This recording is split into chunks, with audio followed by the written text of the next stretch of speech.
Buenas tardes. Buenas tardes, profe. Buenas tardes.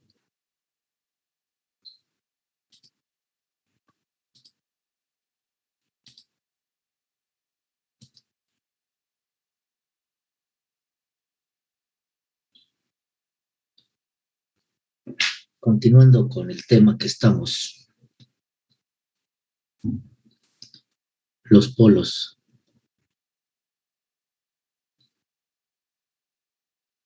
De un sistema quedan matemáticamente representados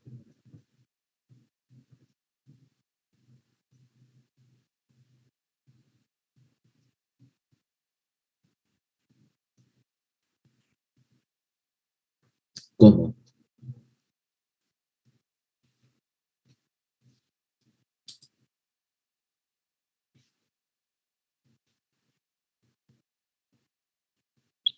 dos puntos. Y ahí es donde les pregunto, ¿cómo quedan matemáticamente representados los polos de un sistema? No qué son los polos, sino cómo están matemáticamente representados. Porque, ¿qué son los polos? Son las raíces del polinomio característico que determinan a la función de transferencia, son puntos singulares, etcétera, etcétera. Pero ¿cómo están representados matemáticamente esos polos? Les pregunto.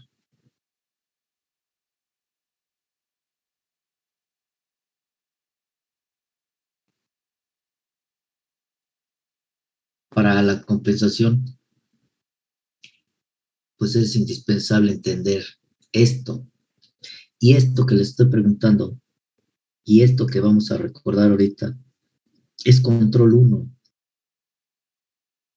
Entonces, ahí ya tuvieron que haberlo visto esto.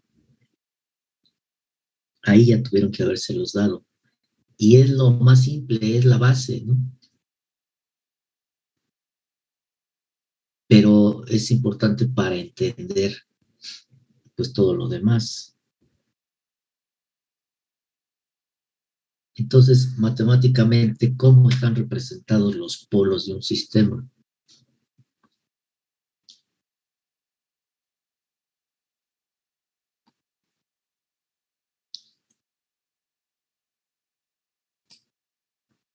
Escamilla, Misael, ¿cómo están?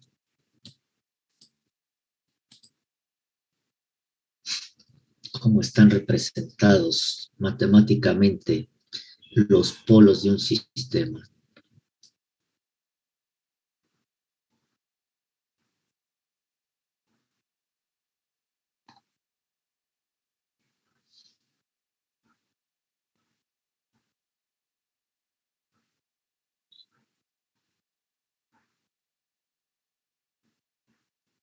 Más bien por números imaginarios. Son números complejos, ¿no? Son números complejos, más que imaginarios. Bueno, reales e imaginarios tienen razón, pero en su conjunto, pues son los complejos, ¿no? Entonces, el polo es un número complejo que tiene una parte real y una parte imaginaria. Ahora la pregunta es, esto es un sigma, ¿eh? Una letra sigma minúscula.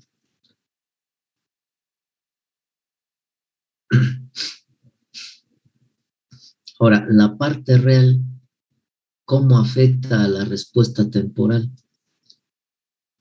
Y la parte imaginaria, ¿cómo afecta a la respuesta temporal principalmente? Si ustedes modifican la parte real de un polo, ¿qué se mueve en la respuesta temporal? Si ustedes modifican la parte imaginaria de un polo, ¿qué modifican en la respuesta temporal? Si tenemos una respuesta ante un escalón.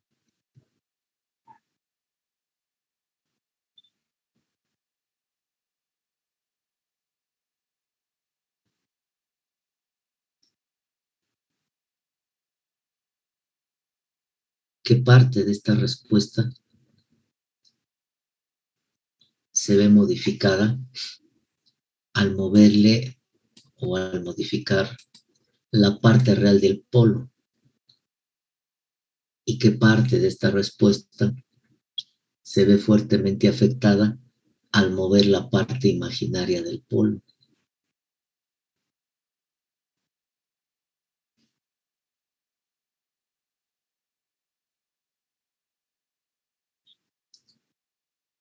Pues el tiempo se mueve con los dos, de alguna manera. O dicho de otra forma, vamos a poner inclusive el mismo tiempo de establecimiento o de respuesta.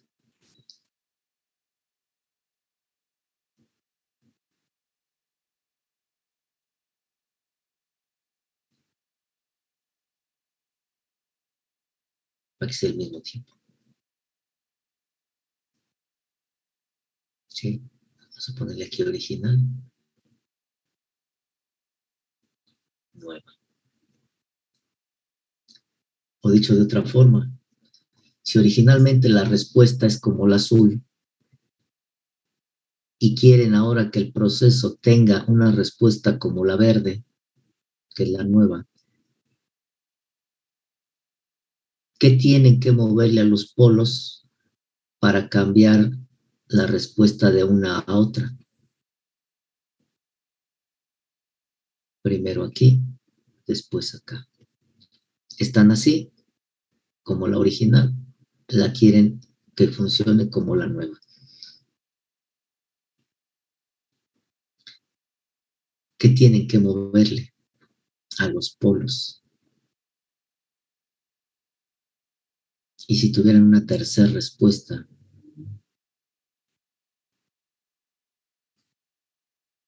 ¿qué tendrían que moverle a los polos para obtener esta otra respuesta? Dicho de otra forma, la misma pregunta.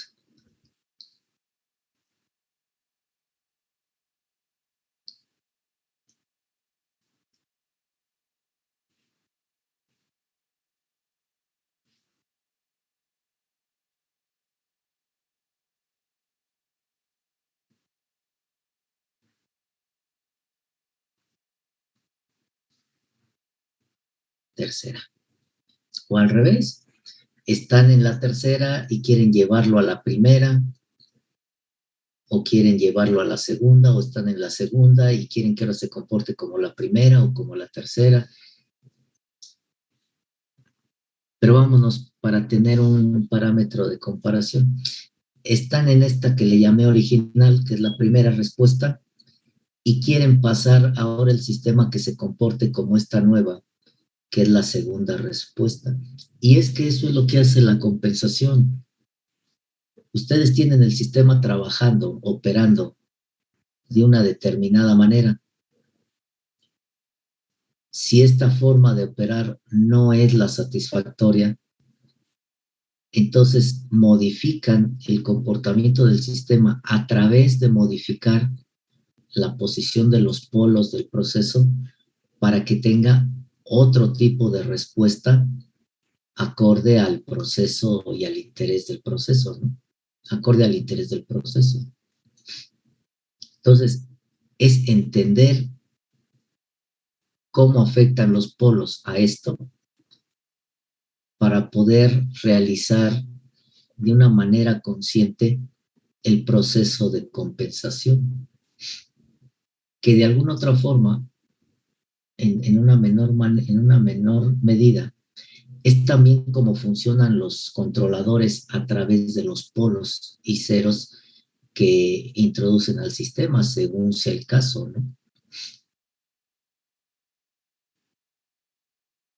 Siempre es modificando los polos. Ahora, los polos, no se les olvide que no es algo tangible, no es algo que ustedes se paren frente a cualquier proceso y digan, ah, mira, aquí están los polos. No, pero sí es una abstracción matemática que nos sirve para analizar y predecir el comportamiento de un sistema, y que indirectamente esos polos existen a través de los parámetros del proceso. Dependiendo de los parámetros del proceso, los polos estarán en una cierta posición dentro del plano complejo. Aquí es mentalmente entender esas ideas. El plano complejo, los polos no son cuestiones tangibles, pero que existen a través de los parámetros del proceso, que sí son cosas tangibles. Si ustedes cambiaran los parámetros del proceso, cambian los parámetros de los polos. Y entonces no esperen que modificando el proceso se mantenga la misma respuesta. Imaginen, por ejemplo, situaciones en las que les hacen ampliaciones a los procesos con la finalidad de aumentar la producción. Si esa ampliación involucra modificación de parámetros del proceso, no esperen que se vaya a comportar igual que como estaba antes de la ampliación, porque sus polos van a ser modificados. Para poderlo mantener en la misma que tenía antes, tendrían que modificar los controladores en un momento dado. Pero si se mantiene como antes, pues la idea es modificar el proceso para acelerar la producción. Entonces es evidente que se va a modificar algunos parámetros, ¿no?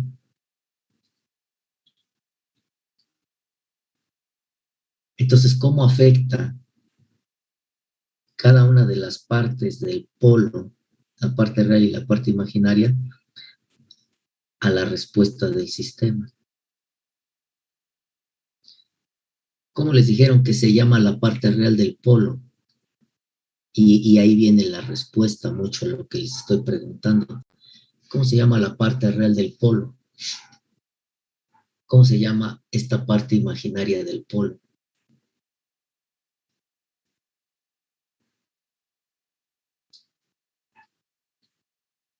Alejandro Baleón, ¿qué nos puedes decir?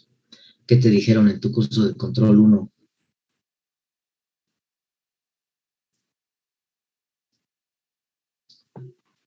Profe, honestamente no me acuerdo ahorita, ¿eh? ¿Cómo? Si ya no la debes. Ah, ya lo sé. ¿Eh?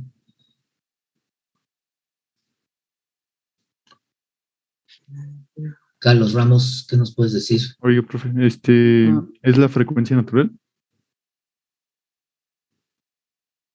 Casi, pero te falta algo ahí. Profe, no, digamos, dependiendo de qué se modifique, va a depender también el tiempo que que este tarda en estabilizarse. Y de igual manera, digamos, si se modifica la parte imaginaria, bueno, sí, la parte imaginaria, nuestra gráfica en nuestra respuesta temporal va a quedar representada solamente como una, este, una señal de frecuencia en forma de rampa, ¿no? Es decir, digamos, si los polos quedaran en el plano real, esta se vería como una gráfica de rampa. En cambio, si están como un poco en el eje tanto real como en el imaginario, estas igual ya habría un amortiguamiento, ¿no? Y, o sea, dependiendo de qué se modifique, va a ser el tiempo de estabilidad que este tenga, ¿no? Bueno, el tiempo Ajá. definitivamente pues sí se va a modificar. Pero dices que si nada más están sobre el eje real va a ser una rampa. O sea, tú dices que si en el plano complejo los polos están aquí, la respuesta me va a dar una rampa. Bueno, al momento de, no, ¿cómo lo podría explicar? Ah, sí, se iría como en forma de rampa, pero al tiempo en el cual llegue, no va a pasar como ay, es que se me van los nombres, una disculpa, como la parte de arriba, sino en ese momento se estabilizaría el sistema, ¿no? Ajá. Sí, lo que hace Ujú. es esto. Sí, o sea, no pasa la parte de arriba, sino ahí, exacto, sí, sí, eso sería lo que haría. Y de igual manera, pues ahí ya se estaría modificando la parte imaginaria, porque ya nada más tendríamos la parte real. En este caso, la parte real, pues, estabilizada, pero ya ahí se modificaría la parte imaginaria. Y por lo que estoy viendo, o sea, esto de cierto modo actúa como tipo, no actúa como tal, pero sí como tipo vector. Es lo que estoy recordando, pero Mm, es una idea algo vaga que ahí tengo, profe. ok. Entonces, ¿cómo consiguieron esta respuesta? ¿Haciendo qué al polo? Solamente teniendo la parte real, es decir, en este caso, la parte real sería, ay, la parte imaginaria sería cero, porque Cero, solamente cero. tendríamos el polo en el eje real, no Ujú. habría parte imaginaria. Ok. Entonces, la parte real, ¿qué afecta a la respuesta temporal principalmente? El sobretiro. Ajá, exactamente. A ver, espérenme.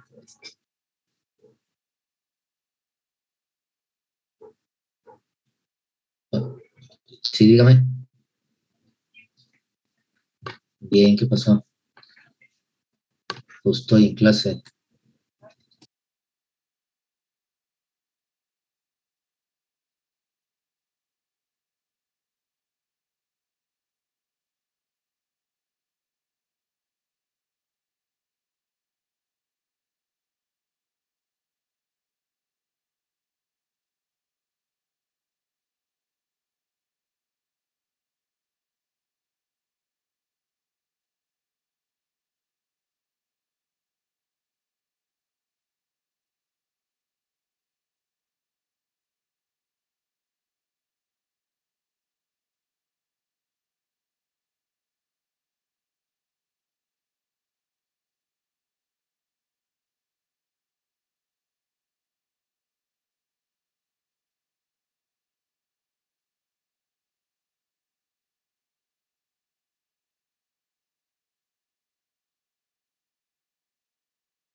Profe,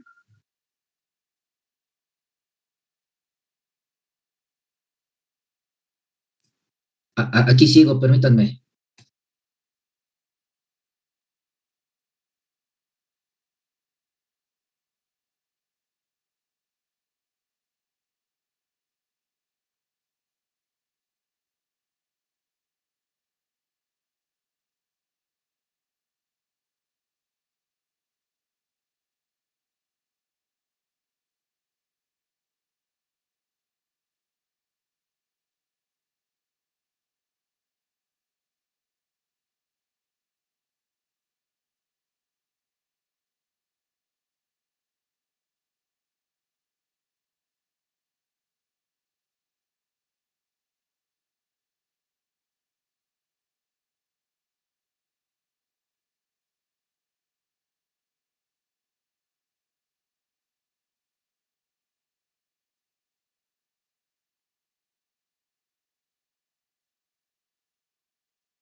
Perdón, los dejé colgados. Que se les quemó no sé qué cosa de la instalación. Frecuencia natural no amortiguada, sí, exactamente, así se llama la parte imaginaria. Entonces, la parte real, me habían preguntado algo, oí que me habían hablado. ¿Alguien? ¿Alguna duda? Había sido yo para decirle que habían puesto algo en el chat, si no lo había visto, pero ya lo leyó. Sí, ya lo puse aquí. Ya lo leí, frecuencia natural amortiguada, está bien. Entonces, esto se conoce como la atenuación, la parte real. Y esto como efectivamente, como pusieron en el chat, frecuencia natural amortiguada. Por eso el que me dijo frecuencia natural, le dije que más, y le dije casi. Por eso trae la de damping en inglés, ¿no? De frecuencia amortiguada. Si ustedes hacen cero la frecuencia natural, pues entonces nada más amortiguan en mayor o menor medida la respuesta. Pero si ustedes modifican el valor imaginario, aumentan o disminuyen el número de oscilaciones, porque aumentan o disminuyen la frecuencia natural amortiguada. Por eso, si inicialmente están aquí en la original, en la 1, en la primera, y la quieren que se comporte como la segunda, pues tienen que aumentar el valor de la frecuencia natural. Y si están como en la primera y quieren que se comporte como esta tercera, fíjense, el sobretiro es mayor, pero las oscilaciones son menores. Entonces tienen que modificar aquí tanto la parte real como la parte imaginaria. Es decir, tienen que disminuir este valor para reducir la frecuencia y el número de oscilaciones, y tienen que modificar la parte real para aumentar el amortiguamiento. ¿Sí? Aquí le borré algo. Esa es la esencia de la compensación y del control. Si ustedes recuerdan el párrafo de ayer, vamos a ver si lo encontramos por aquí, ya para irnos, que fue ayer 13, ¿verdad? El párrafo de ayer, aquí lo vuelvo a traer. Acá abajo, aquí está.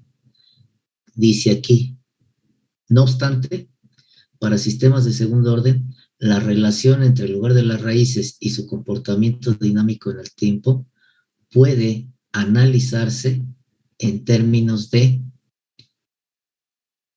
su frecuencia natural y su relación de amortiguamiento. Estos dos parámetros son los parámetros base para el comportamiento del sistema. Entonces, vamos a borrar esto.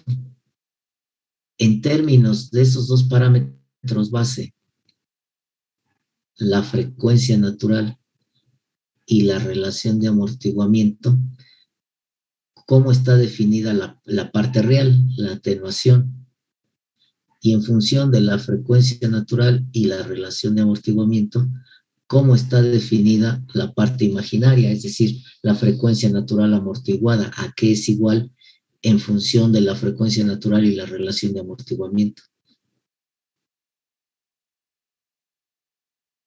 Se les pregunto, ¿por qué la parte real, es igual a algo en términos de la frecuencia natural y la relación de amortiguamiento? Y también la frecuencia natural es igual a algo en términos de la frecuencia natural y la relación de amortiguamiento.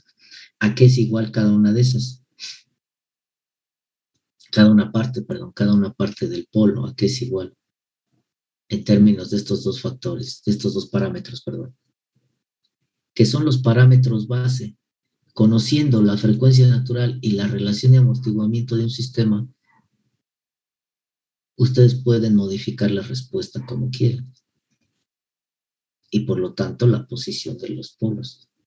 Entonces, ¿a qué es igual la parte real de un polo? en términos de la frecuencia natural y la relación de amortiguamiento, y a qué es igual la parte imaginaria de un polo en términos de la frecuencia natural y la relación de amortiguamiento.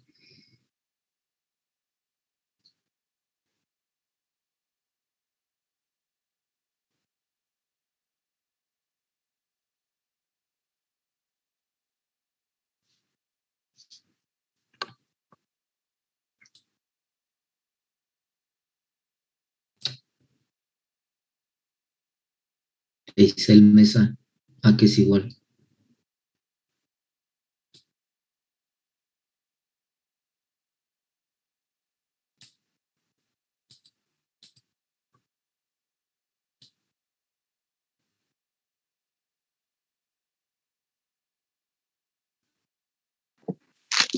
Sinceramente no sé, profe, pero lo estoy buscando. ¿Cómo que no sabes? Si ya no debes control 1. Pues sí, pero pues tampoco es como que me la hubieran dado. ¿Qué pasó? ¿Con quién la llevaste? Con el profesor Edgar Maya. ¿Eres de la mañana? Ajá. El que dice que se fue a la otra CIME. Culhuacán. A ver, Rodríguez Ballesteros.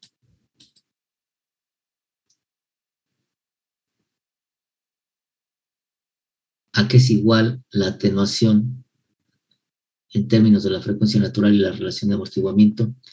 ¿A qué es igual la frecuencia natural amortiguada en términos de la frecuencia natural y la relación de amortiguamiento? Repito, todo esto es control 1, ¿eh? Dice, uno es, sí, pero ¿a quién le llamas uno y a quién le llamas el otro, ¿no? Porque dices, uno es G omega N y el otro es G omega no, pues no te entendí. G omega D no. Pues es que, ¿quién es uno? ¿Quién es otro? G omega D es el imaginario, no.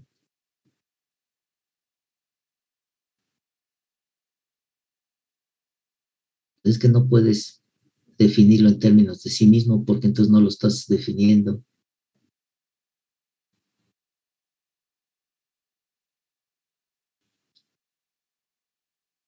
Este sí es, que en realidad esto no es G, esto es Z, ¿no? Esto se llama Z, ¿no? Esta viborita. Sí les mostré el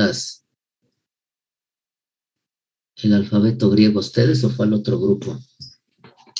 Para Fue definir, al otro grupo, profe. para definir bien ya esto, ¿no? ¿A qué me refiero con esos garabatos que hago? Déjenlo busco. Alfabeto griego. Profe, Ajá. bueno, la atenuación sería la relación de amortiguamiento por la frecuencia natural. Ajá. Exactamente.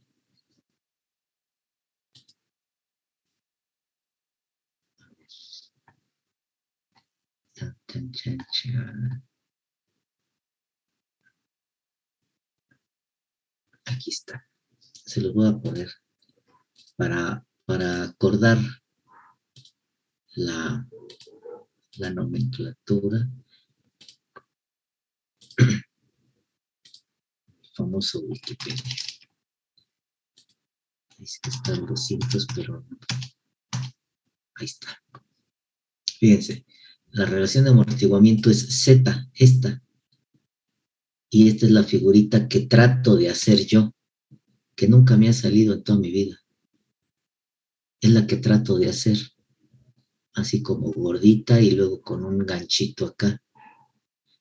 Que es muy distinto a esta otra, que se llama Ji, como decían ahorita en el chat. Ji es esta, así como una E con algo largo. Este es Ji. Pero la relación de amortiguamiento es Z, es esta. Entonces, esto es Z esto es G. Ajá.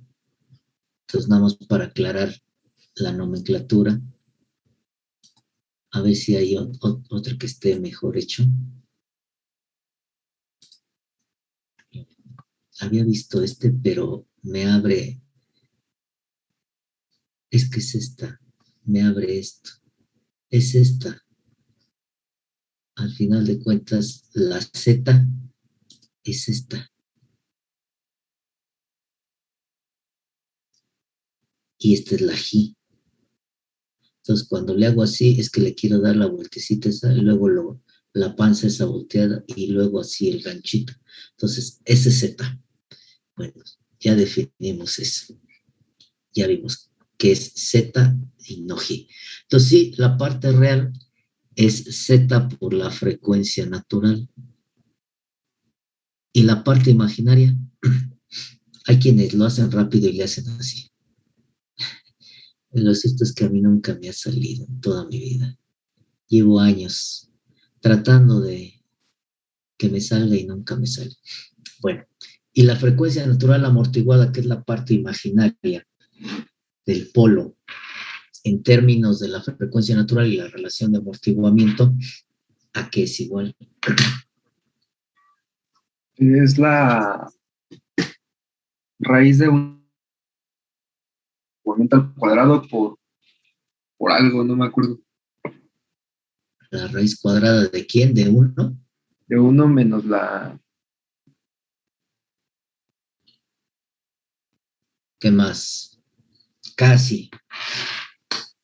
Por omega n. La frecuencia natural, exactamente. Ahí está. Sí. Entonces, si nosotros lo vemos, voy a borrar este. Si nosotros lo vemos en el plano complejo, si yo lo ubico en el plano complejo al polo,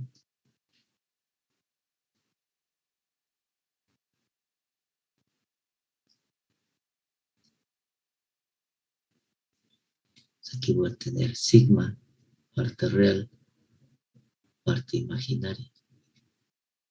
Entonces voy a tener una parte real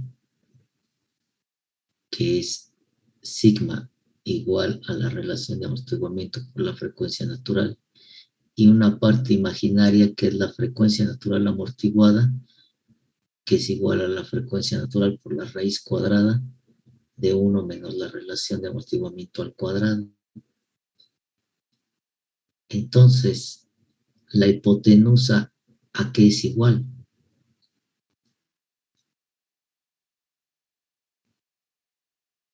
El arco tangente.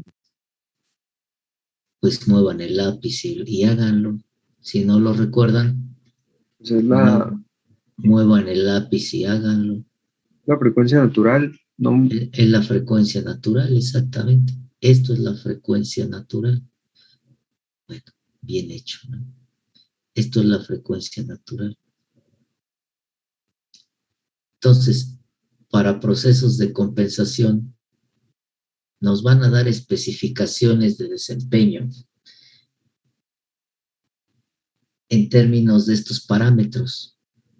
Algún tiempo de respuesta, de subida, pico, sobreimpulso, sobretiro, que también le llaman. En función de eso, nosotros tenemos que obtener la frecuencia natural y la relación de amortiguamiento para que en términos de estos parámetros podamos obtener la posición en el plano complejo del polo que me permita tener los parámetros de desempeño. Ahora,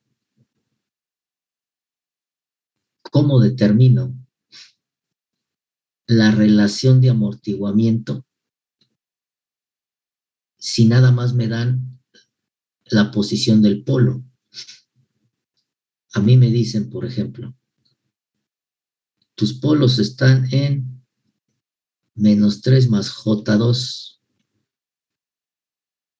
Hagan de cuenta que es este punto. ¿Cómo saben la relación de amortiguamiento que tiene este polo? ¿Cómo saben la relación de amortiguamiento que tiene ese polo? Porque acuérdense, les pueden decir, yo quiero que mi sistema originalmente está aquí como el punto 1, y ya no les dicen la figurita, sino les dicen, y ahora quiero que los polos del sistema se ubiquen en -3 más J2. ¿Cuál es la relación de amortiguamiento? ¿Cuál es la frecuencia natural que tiene el sistema? Entonces es contrario, ¿sí? O conocemos la relación de amortiguamiento y la frecuencia natural, y en función de estos dos tenemos que conocer la posición del polo, o nos dan el polo y nos interesa saber la relación de amortiguamiento para darnos una idea si el sobretiro va a aumentar o a disminuir. ¿Cómo será la relación de amortiguamiento en esta posición, en esta respuesta nueva respecto a la original? ¿Mayor o menor? Ya vimos que en esta respuesta segunda nueva, la frecuencia natural amortiguada aumentó y se mantuvo más o menos el sobretiro. Pero aquí, perdón, vámonos a la tercera. En la tercera sí se ve una diferencia en sobretiro. ¿Sí? Aquí estamos hasta acá y aquí estamos más abajito. ¿Cómo será la relación de amortiguamiento respecto a la original en el punto 3, en la tercera respuesta? ¿Mayor o menor?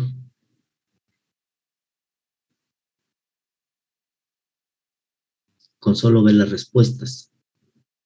La otra es que si nos dan la nueva posición de los polos, obtengamos la relación de amortiguamiento para saber sin tener la respuesta, y entonces podríamos saber si el sobretiro está aumentando o disminuyendo. Entonces, nuevamente, ¿cómo será la relación de amortiguamiento en la respuesta tercera respecto a la primera? ¿Mayor o menor a la primera? ¿Mayor a la que hay en la primera o menor a la que hay en la primera? Debe ser menor, profe, ¿no? Dices que tiene que ser menor. Es que, bueno, ahorita igual me puse a investigar porque tampoco entendía muy bien eso que preguntó al principio, y vi que la parte imaginaria del polo tiene mucho que ver con el número de oscilaciones, o bueno, con las oscilaciones que va a tener nuestra respuesta. Sí, Entonces, aquí lo estamos. Oh, termina y ahorita digo. Bueno, entonces como en la tercera hay menos oscilaciones respecto a las otras dos, pues imagino que la parte imaginaria en este caso va a ser menor, ¿no? Sí, de hecho eso ya lo había yo comentado. Como aquí oscila más, aumentamos la parte imaginaria. Como aquí oscila menos, tiene menos oscilaciones, disminuimos la parte imaginaria. Pero ahorita estoy hablando del sobretiro o del sobreimpulso, como lo hayan visto, es igual, es sinónimo. Entonces, aquí tiene un sobretiro más o menos así, y aquí aumentó el sobretiro. Entonces, ¿cómo es la relación de amortiguamiento respecto a la primera respuesta? ¿Mayor o menor? La parte imaginaria, sí, ya lo había comentado eso. La parte imaginaria, la frecuencia natural amortiguada, está directamente relacionada con las oscilaciones. A mayor valor de frecuencia natural, mayor frecuencia, ¿sí? Es como cuando les dicen, ¿qué señal tiene más frecuencia? ¿Esta o esta? Pues esta, ¿no? Entonces, si tú aumentas la frecuencia, pues aumentas las oscilaciones. Si tú disminuyes la frecuencia, pues disminuyes las oscilaciones, ¿no? Esta frecuencia es 1, esta frecuencia sería que como 3 Hz, ¿no? Si es que esto fuera un segundo. Pero ahora estamos hablando del sobreimpulso, del sobretiro. ¿Cómo será el amortiguamiento en la respuesta tercera respecto a la primera? ¿Mayor o menor? Es menor, ¿no? ¿Por qué? Por lo mismo de que tiene un sobretiro más grande. Ajá.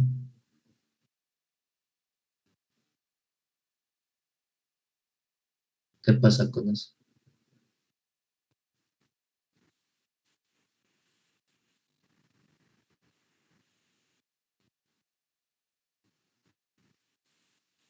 Pues sí, ahí lo estamos viendo, que es más grande.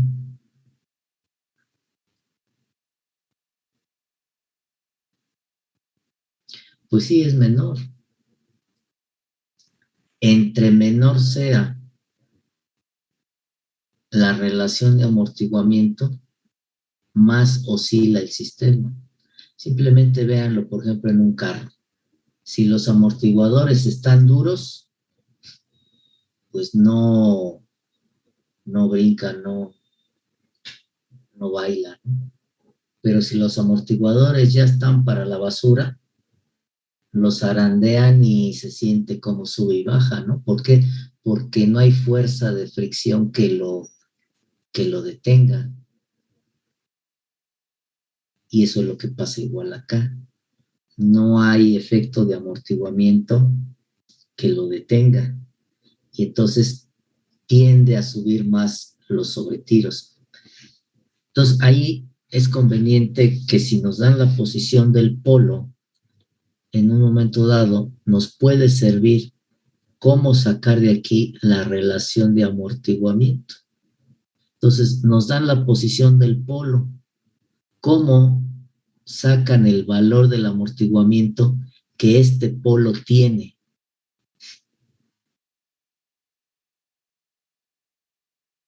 ¿Cómo lo sacan? Pues hay dos formas, ¿no? Ustedes pueden decir, la parte real del polo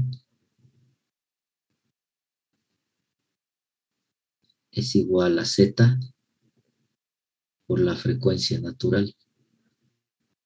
Entonces, la relación de amortiguamiento es igual a la parte real del polo entre la frecuencia natural. Entonces ya nada más me falta definir la frecuencia natural en términos de mi polo. ¿A qué es igual la frecuencia natural en términos de los parámetros de mi polo? Porque es lo único que conozco. El polo, menos 3 más J2. ¿A qué es igual la frecuencia natural en términos de los parámetros de mi polo?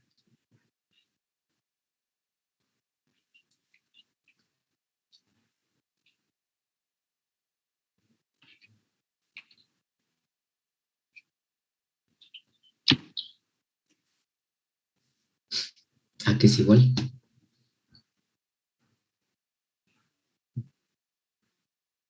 Ahí lo tiene. Pues un teorema de Pitágoras, ¿no, profe? Pues sí, entonces ¿a qué es igual?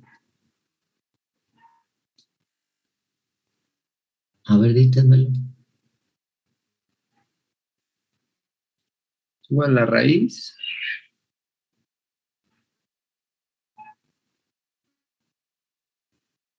de la parte real del polo al cuadrado más la parte imaginaria del polo al cuadrado y ya.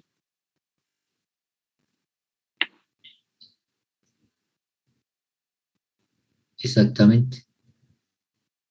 Así de simple. Entonces, el amortiguamiento va a ser igual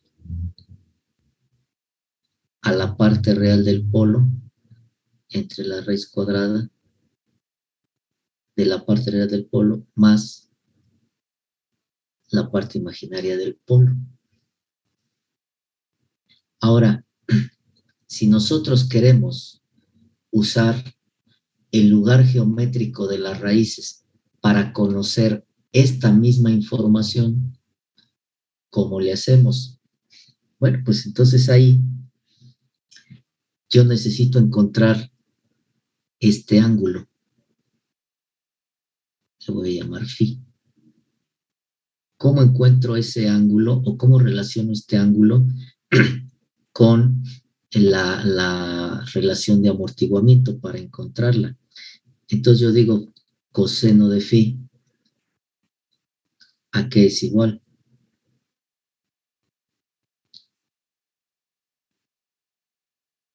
Al cateto adyacente entre la hipotenusa. ¿Y el cateto adyacente quién es? La parte real del polo. ¿Y la hipotenusa quién es? La frecuencia natural. Pero la parte real del polo es z por la frecuencia natural, entre la frecuencia natural. Entonces la relación de amortiguamiento va a ser igual al coseno de phi. Si yo conozco el valor del amortiguamiento, entonces puedo ¿a qué será igual phi?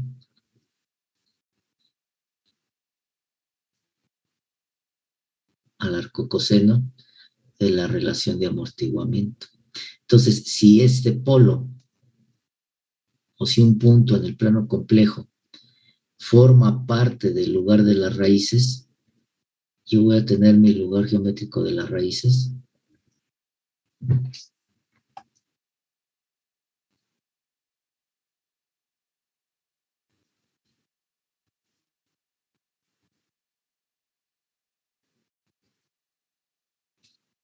Vamos a suponer que pasa por aquí, que se va al infinito la rama. Si mi polo forma parte del lugar de las raíces, va a estar sobre la rama. Entonces yo puedo trazar una línea del origen a este punto. Y si conozco la relación de amortiguamiento de este polo, porque conozco la posición del polo, puedo calcular esto. ¿Sí? Ahora, si nada más me dan la relación de amortiguamiento, ¿cómo puedo saber yo la posición del polo del lazo cerrado? Pues obtengo el arcocoseno de la relación de amortiguamiento para obtener phi. Trazo el lugar de las raíces, ubico phi, tiro esta línea y donde intersecte a la rama, ahí estará el polo. Entonces ya nada más saco su parte real y su parte imaginaria. ¿Dónde están ubicados los polos del lazo cerrado que satisfacen esta relación de amortiguamiento? Y la frecuencia natural, ¿cómo la podré obtener? A partir del lugar geométrico de las raíces. Para entonces conocer la relación de amortiguamiento y la frecuencia natural. Y con estos dos parámetros, ustedes saben que podemos calcular el sobretiro, el tiempo pico, el tiempo de retardo, el tiempo de establecimiento de subida, el tiempo de respuesta. Y con estos parámetros conocidos, yo puedo darme una idea de cómo es la respuesta temporal. ¿Sí? Sin la necesidad de resolver el sistema. Entonces, para eso nos sirve el lugar geométrico de las raíces, para encontrar estos parámetros en una posición deseada de un polo. Y entonces aquí ya lo que resta es calcular K con el criterio de magnitud. Y ya tengo compensado por factor de ganancia el sistema. ¿sí? La planta, el proceso. Pero, ¿cómo determinar la frecuencia natural? A partir del lugar geométrico de las raíces.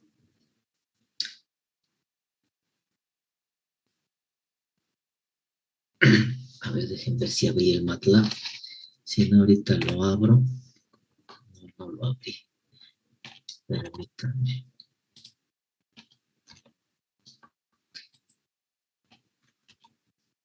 Vamos a cerrar esto. Sí, fue la Wikipedia. Vamos a cerrar esto, vamos a cerrar esto. Y vamos a abrir el MATLAB. Ahí está. A ver cuánto tarda. Les puedo decir lo siguiente. Continuamente he usado el MATLAB para trazar lugares de las raíces. Y ya lo abría. Vamos por ahí.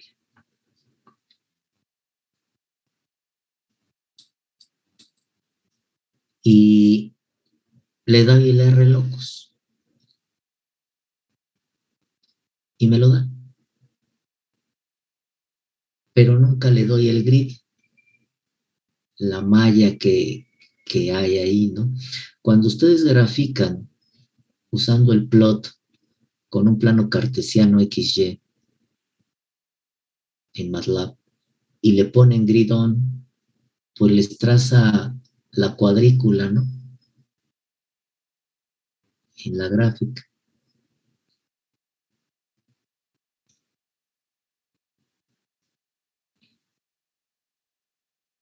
Toda la cuadrícula, que les ayuda de guía para determinar parámetros. Cuando ustedes usan el R locus y le dan grid on, no es una cuadrícula lo que pone, sino que es una serie de líneas, de radios,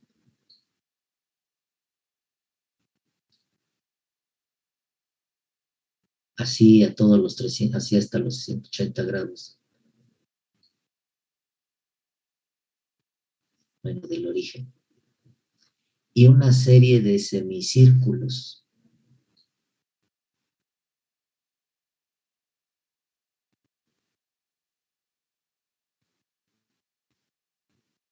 Los radios son la relación de amortiguamiento y los semicírculos es la frecuencia natural.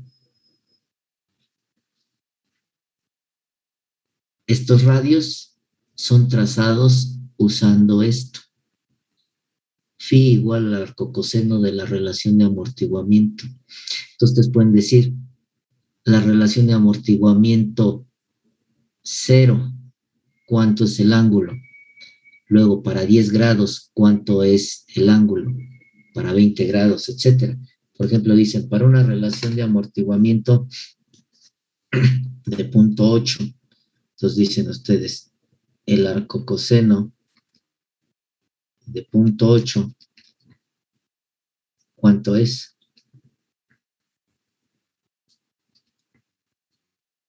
36.86 grados. Entonces, 36, vamos a suponer que es esta. Este está para 0.8, porque aquí son 36 punto y cacho. Y así con todos, ¿no? Para diferentes valores de amortiguamiento. Desde 0, desde 1, perdón, hasta, desde 0 hasta 0.1. Y luego los radios son trazados de manera asimétrica. Ustedes van a tener esto.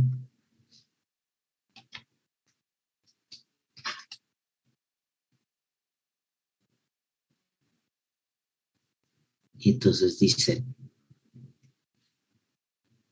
1, menos 1, menos 1, y aquí está el círculo. 2, 2, 2, y aquí está el otro. 3, 3, 3, y aquí está el otro semicírculo. Y así sucesivamente, hasta que se genera todo el grid. Entonces, si ustedes trazan su lugar de las raíces, usando esta ecuación, ustedes pueden trazarle el grid con los radios y luego, haciéndolo de esta manera, ustedes generan los semicírculos de la frecuencia natural. Por lo tanto, aquí ustedes tienen que ver qué semicírculo pasa de frecuencia natural por aquí y encuentran la frecuencia natural y qué radio sale y cruza por aquí y encuentran la relación de amortiguamiento. Por eso a esta línea se le conoce como la línea de amortiguamiento. Y así la vamos a estar llamando continuamente, la línea de amortiguamiento. Entonces vámonos, por ejemplo, vámonos al MATLAB.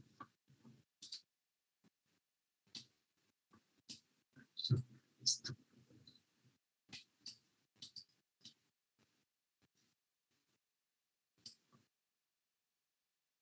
Voy a meter cualquier función de transferencia, no me interesa ahorita una en particular.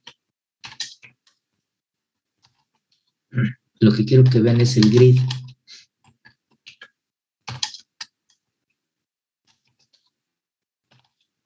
Ustedes le dan el R locus normal. Eso obtienen el lugar de las raíces que hemos trabajado ya infinidad de veces. Ahí está. Y aparece en blanco el fondo. Si ahora le dan el grid,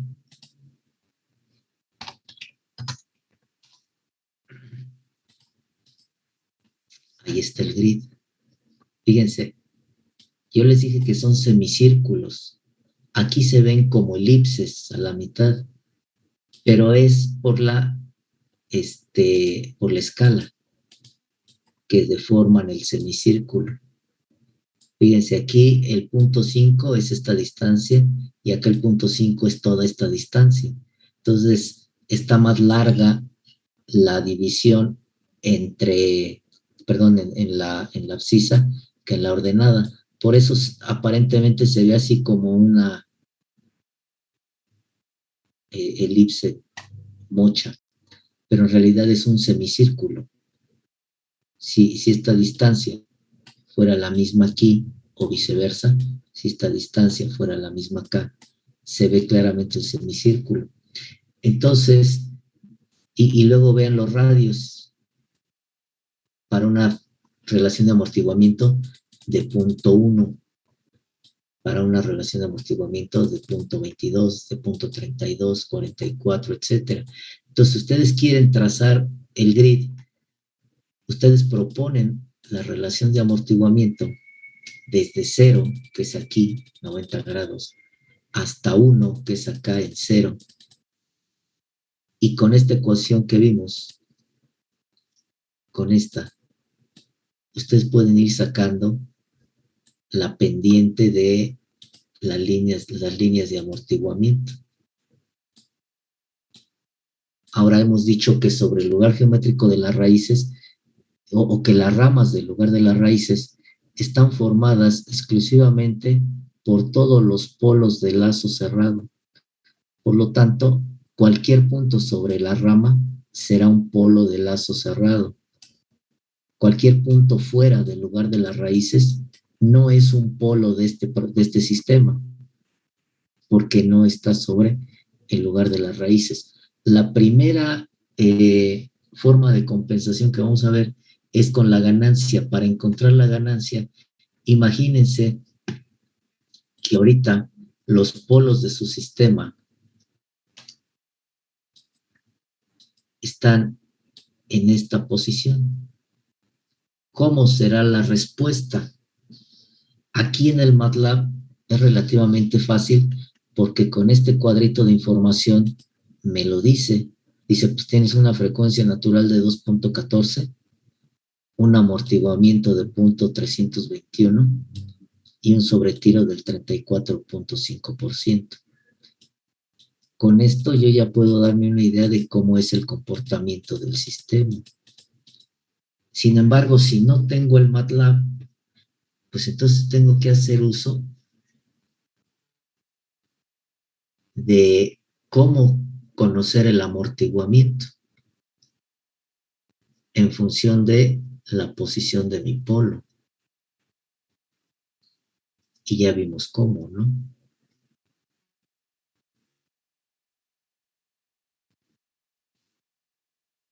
Y me voy a la línea de frecuencia natural que pasa por aquí. Y me dice que es 2.14. Y la trazo y ya sé dónde estoy. ¿Sí? Y me da el valor de ganancia, que es el que vamos a calcular nosotros con el criterio de magnitud. Si ahora ustedes de punto de amortiguamiento lo suben a 0.44 de amortiguamiento, ¿qué va a pasar con su sobretiro? ¿Va a aumentar o va a disminuir? Es decir, si inicialmente sus polos están aquí, en esta posición con 0.32 de amortiguamiento, y ahora quieren que sus polos tengan 0.44 de amortiguamiento, pues en el MATLAB es muy simple, ¿no? Se van aquí y ya está. Pero haciéndolo a mano, ¿cómo lo hacen? Haciéndolo a mano, ustedes van a tener que trazar en lugar de las raíces,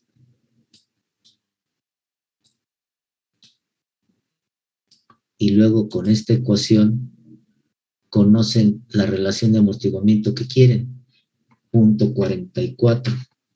¿Cuál es el arco coseno de 0.44? 63.9 grados. Entonces se van a su lugar de las raíces que trazaron y trazan una línea desde el origen a 63.9 grados. Vamos a sacar el transportador.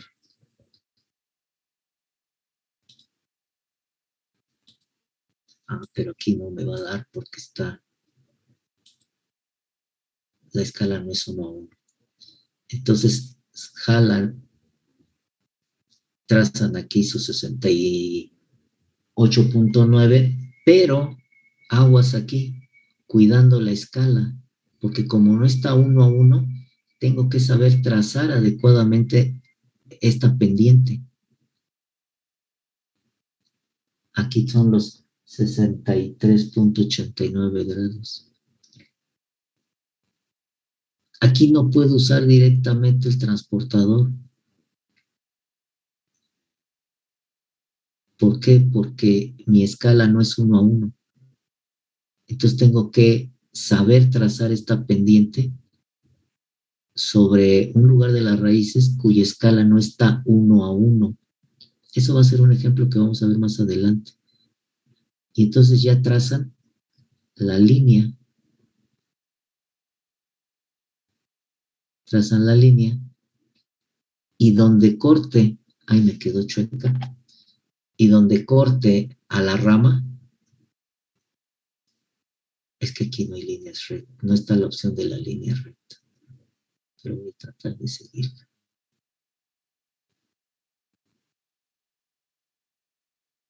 Y tiran la línea a los 63.89 grados, sabiendo que esta línea de amortiguamiento corresponde a 0.44 de amortiguamiento, que es el que quieren que ustedes tengan el sistema, porque quieren disminuir el sobretiro, ya que inicialmente la tenían aquí, el polo, en 0.32, y al aumentar el amortiguamiento, pues están reduciendo el sobretiro.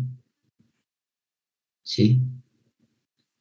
Perdón, sí están reduciendo el sobretiro. Y entonces donde intersecte a la rama, estos van a ser sus nuevos polos de lazo cerrado dominantes. Van a ser sus polos dominantes. Y con las ecuaciones que vieron ustedes en control 1 para calcular la frecuencia, la relación de amortiguamiento, el tiempo de subida, etcétera, ustedes calculan el nuevo sobretiro, ¿sí? Y con el nuevo sobretiro y con la relación de amortiguamiento pueden sacar aquí la frecuencia natural.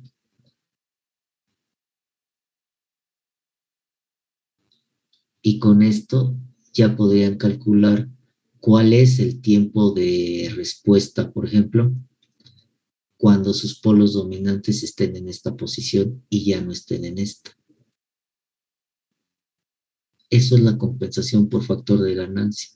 Entonces, tenemos que recordar, o voy a poner una serie de puntos recordando lo que ya saben de control 1, las ecuaciones para calcular el sobretiro, el tiempo pico, etcétera, etcétera, y una serie de relación entre el dominio del tiempo y el dominio de la frecuencia. ¿Qué pasa cuando varía la frecuencia de resonancia? ¿Qué pasa en el tiempo? ¿Qué pasa en el tiempo cuando el sobretiro varía? ¿Qué pasa en la frecuencia? ¿Qué pasa en el tiempo cuando en la frecuencia se mueve el ancho de banda, etcétera, etcétera? ¿Sí? Que esa es la correlación entre los dos dominios que he venido hablando. Y después, ya que tengamos esa información ahí de consulta, ya vemos más a detalle esto que les acabo de comentar, ¿sí? Entonces, esta ecuación es bien usada, es bien socorrida, la de obtener la relación de amortiguamiento en función de este ángulo o viceversa, conocer este ángulo en función de la relación de amortiguamiento, ¿sí? Que me permite, si conozco el ángulo, conocer la relación de amortiguamiento, pero si conozco la relación de amortiguamiento, me permite conocer este ángulo. Entonces, si a mí me dan cierta información, yo voy a poder ubicar o conocer la ubicación de este polo dominante sin la necesidad de que explícitamente me den la posición del polo dominante, como fue en este caso que supusimos un -3 más J2. Ajá. Entonces, aquí lo importante es trazar el lugar geométrico de las raíces. Trazarlo y no. ¿Por qué? El procedimiento dice que hay que trazar el lugar geométrico de las raíces. Sin embargo, nosotros, sin trazar el lugar de las raíces, podemos garantizar si ese punto es válido o no a través de aplicarle el criterio de ángulo.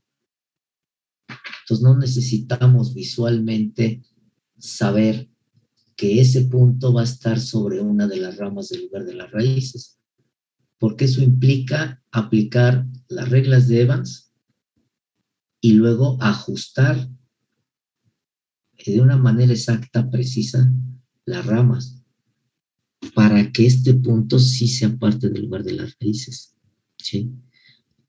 ¿A qué me refiero con todo eso? Lo siguiente. Si yo trazo mi lugar de las raíces, mi bosquejo, y resulta que me da por aquí, pero la realidad es que va por acá, y yo trazo mi línea de amortiguamiento y tomo este punto como el polo del lazo cerrado, y aquí calculo un valor de K, estoy incurriendo en una en una falta muy grave en mi proceso de diseño, porque el punto correcto es este, y aquí va a haber un valor de K distinto al que supuestamente yo generé. Entonces necesito ajustar la rama con todo un proceso de ajuste para poder ubicar el polo del lazo cerrado justo en donde debe de ser. Ajá. ese sería no un problema, sino algo que alenta el proceso por el proceso de ajuste. Y tengo que verificar que este punto forme parte del lugar de las raíces. Entonces, aquí empezamos a usar ya todos esos conceptos que vimos del lugar de las raíces, del criterio de ángulo, criterio de magnitud, del polo, de cómo afecta cada parte del polo, para poder mover adecuadamente mis polos, ¿sí? Por ejemplo, vamos a suponer este que tenemos aquí con el MATLAB, Vamos a borrar todo esto. El saber cómo está formado el polo, cómo afecta cada parte del polo, etcétera, etcétera. Imaginen que no tenemos el grid, ¿sí? Y entonces yo voy a tener el conocimiento de mis polos, ya cerré el MATLAB, de mis polos, de mi sistema sin compensar, y lo quiero compensar para reducir el sobregiro. Entonces, ¿qué tengo que hacer? Pues tengo que aumentar la relación de amortiguamiento, ¿sí? Entonces, tengo que saber hacia dónde me voy a mover dentro de mi lugar de las raíces para reubicar mis polos. Aquí es fácil, pues porque aquí tienen la información. Y entonces dicen, si estoy aquí y quiero reducir el sobretiro, pues tengo que aumentar el amortiguamiento, pues me muevo acá. Pero con esta ecuación, esta que está encerrada, ustedes pueden hacer lo mismo, ¿sí? Y ya saben que a los 90 grados es un amortiguamiento de 0 y que va aumentando hasta llegar al eje real a un amortiguamiento unitario. Y entonces ya saben, dice, si estoy aquí en 32, pues hacia adelante tiene que ser hacia donde me tenga que mover, ¿sí? Pero además necesito bajar las oscilaciones. Entonces, fíjense, ando en una frecuencia natural amortiguada de 2 más o menos. Si yo quiero reducir las oscilaciones, necesito bajar este valor de frecuencia natural amortiguada. Y la única forma de bajarlo es en esta región de mi rama. Para bajarlo sustancialmente tendría que andar por acá. Para bajarlo más o menos a 1.5. Que lo máximo que lo puedo bajar no va a ser a lo que yo quiera, sino a lo que me permita la rama. Este sería el valor máximo que yo podría tener de frecuencia natural amortiguada, algo así como 2. Y este es el valor mínimo que necesito para reducir las oscilaciones, como 1.4. ¿Cuál es el problema aquí? Y todo esto ya lo hemos visto, ¿no? Es cosa de que analicen las situaciones. Que yo estaría poniendo un polo de lazo cerrado muy cercano al 0 de lazo abierto. ¿Qué quiere decir esto? Que aquí el valor de la ganancia es muy grande. Y entonces habría que ver si el equipo físico que venden comercialmente tiene la capacidad de soportar un valor de ganancia grande. Esa es otra limitante. Vamos a ver más o menos como en cuánto andaría la ganancia.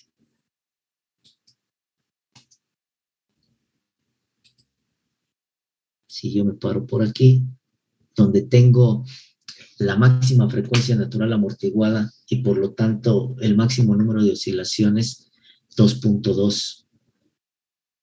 La ganancia es de 1.24.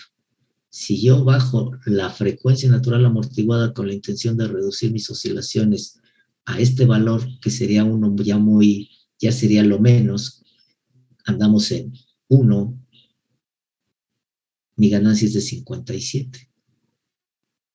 Fíjense cuánto varió de 1, ganancia de 1.4 a valor de 57.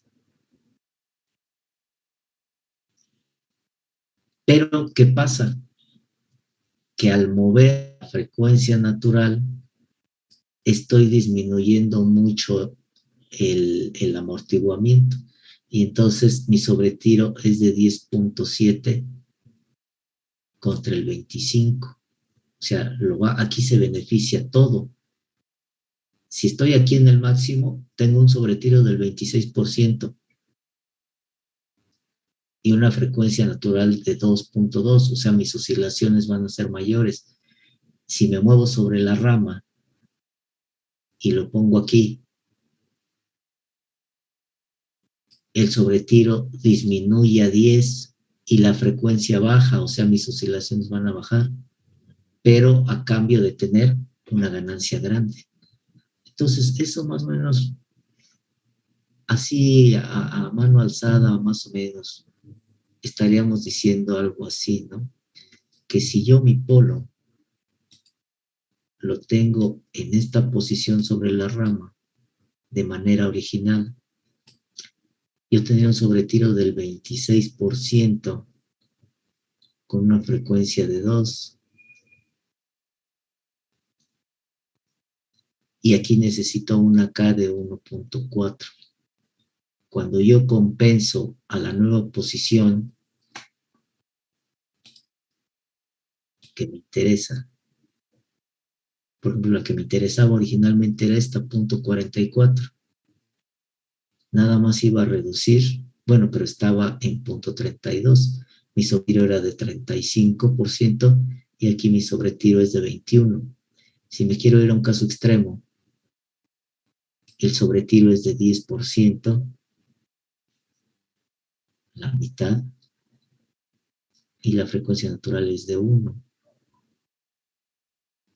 Tendría una respuesta algo así. Pero necesito una ganancia de 172.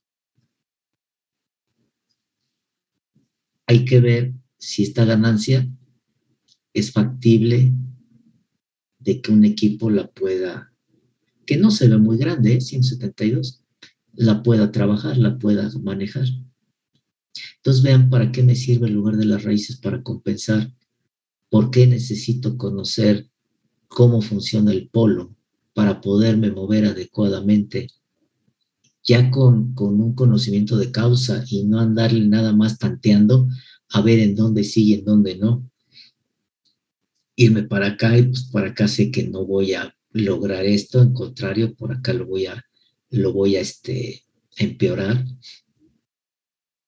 pero siempre sobre la rama, porque ahí es donde me va a dar los polos válidos del lazo cerrado.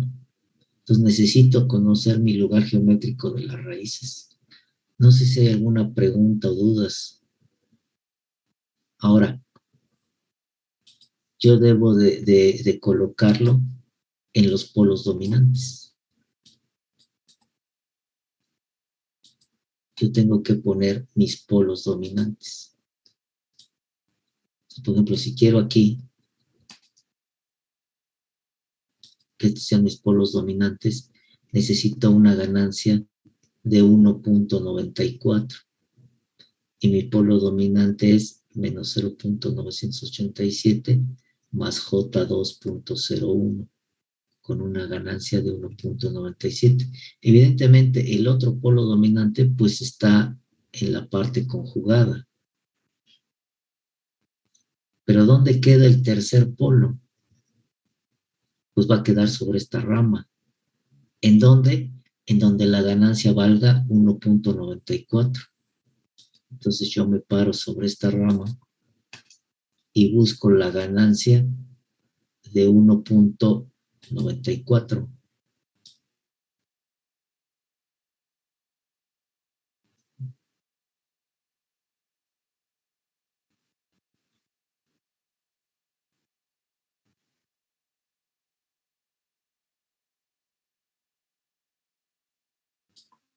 Ahí está.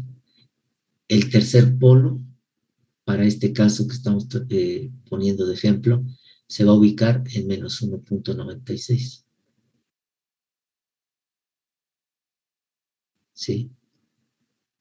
La siguiente, posteriormente, esto lo vamos a verificar con unas simulaciones en el tiempo para que vean que estos polos se satisfacen y que se tiene estas consideraciones de sobretiro y todo eso, ¿no?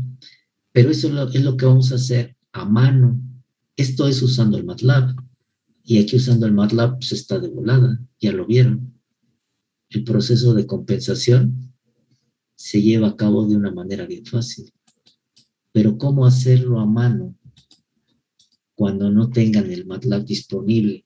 Es lo que vamos a aprender a hacer a mano con nuestro lugar de las raíces, con nuestras ecuaciones que hemos sacado aquí, con las ecuaciones que ya conocemos y que voy a repetir de sobretiro y todo eso, para saber hacer esto a mano y no depender de un software.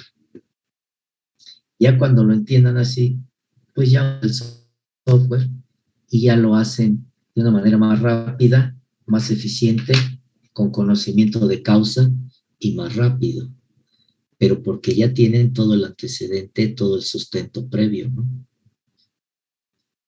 ¿Alguna pregunta, dudas? ¿Dudas, preguntas? ¿Nada? No, profe, por ahorita no. Creo que van a ir saliendo pues durante sí. la semana. Sí, conforme vayamos llevando esto más tranquilo, ahorita quizás lo dije así muy rápido, se va a ir entendiendo más, ¿no?